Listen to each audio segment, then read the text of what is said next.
Imaginez une technologie capable de conserver le froid pendant des semaines, sans batterie, sans câble électrique, sans dépendre d'un quelconque réseau d'énergie, juste du sel. Une simple réaction chimique qui pourrait révolutionner la manière dont nous transportons les vaccins, les aliments, et même comment nous stockons l'énergie elle-même. Et pourtant, peu de gens en ont entendu parler. Aujourd'hui, nous plongeons dans l'histoire d'une innovation qui défie tout ce que nous croyions savoir sur le refroidissement. Chaque année, environ un quart des vaccins destinés aux pays en développement se gâtent avant d'arriver jusqu'aux patients. La raison est simple, la chaîne du froid n'existe pas partout. Les vaccins, les médicaments biologiques, les organes transplantés, tous nécessitent une température constante. Mais les pays les plus pauvres du monde manquent d'électricité fiable. Cette réalité tue des enfants.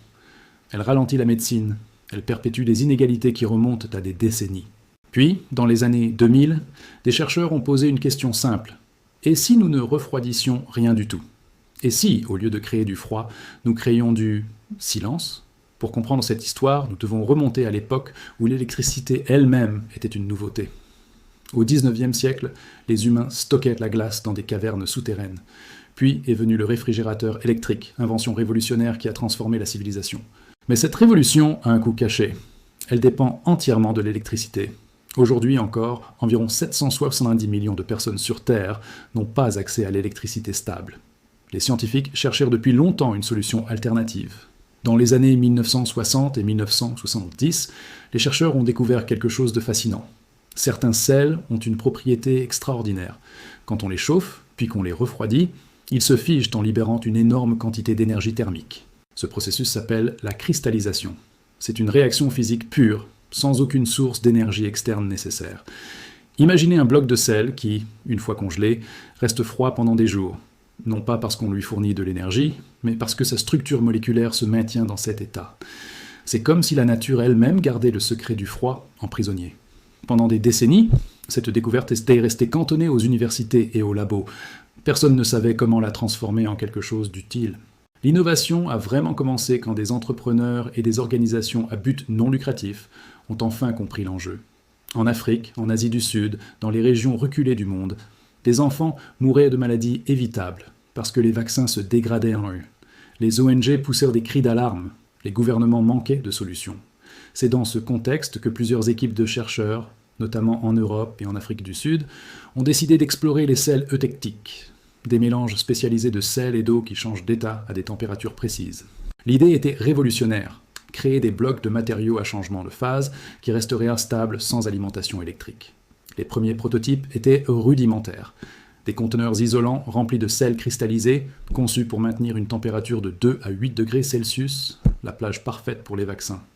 Ces blocs étaient pré-refroidis une seule fois, puis pouvaient conserver le froid pendant une semaine complète sans aucune source d'énergie. Les tests ont montré des résultats stupéfiants.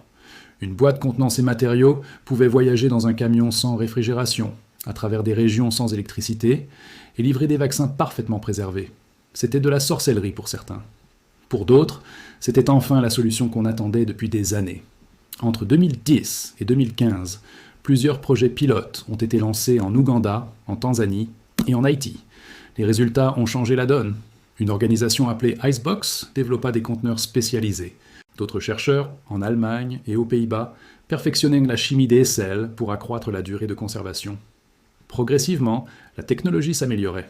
Les conteneurs devenaient plus légers, l'isolation se perfectionnait, et surtout le coût diminuait. Les gouvernements commençaient à prêter attention. La Banque mondiale finançait des études, des universités s'impliquaient.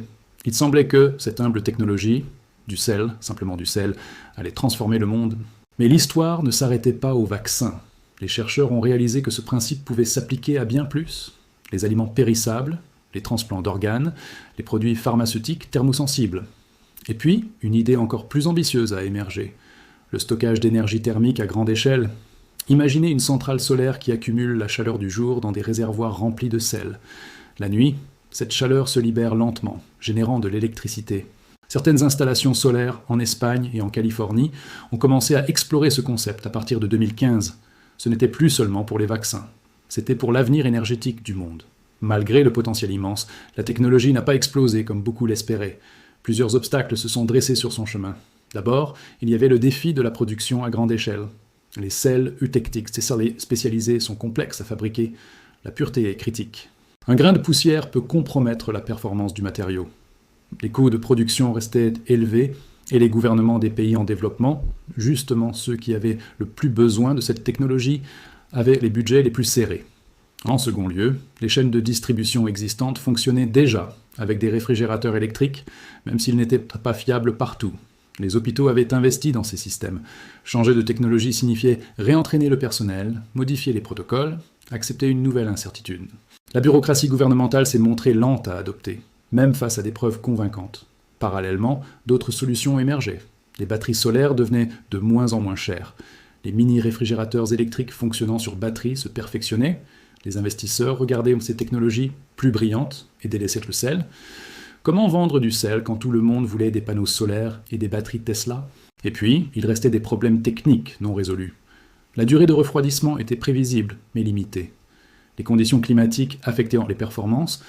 Un conteneur dans le désert ne fonctionnait pas de la même manière que dans une région tropicale. Les sels pouvaient se cristalliser de manière imprévisible après plusieurs cycles de gel-dégel. Chaque problème avait une solution, mais chaque solution ajoutait de la complexité et du coût. Ironiquement, la pandémie de Covid-19 a créé une demande massive de solutions de chaîne du froid pour les vaccins à ARN messager.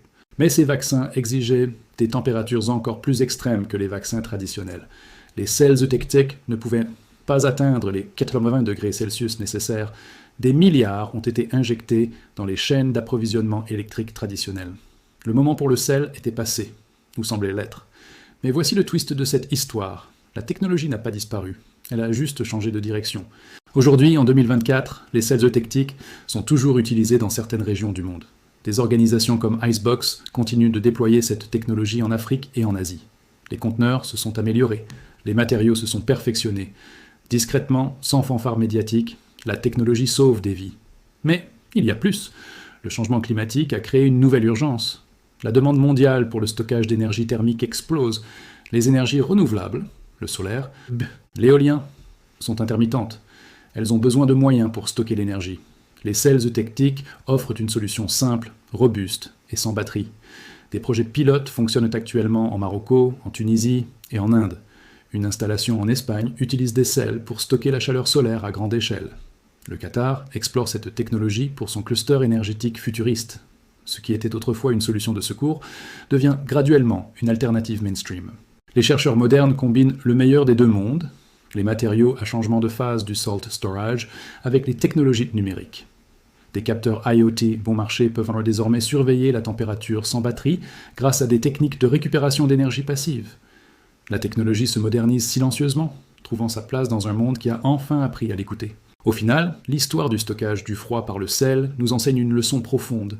Les innovations révolutionnaires ne suivent pas toujours une trajectoire linéaire vers le succès. Elles sont parfois trop discrètes, trop simples, trop peu lucratives pour les géants de la technologie. Et pourtant, elles persistent, elles trouvent leur niche, elles sauvent des vies à l'écart des projecteurs.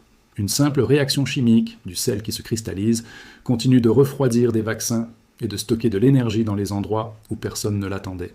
La prochaine fois que vous regarderez un grain de sel, pensez à cela. La nature renferme des solutions que nous avons juste besoin d'apprendre à écouter.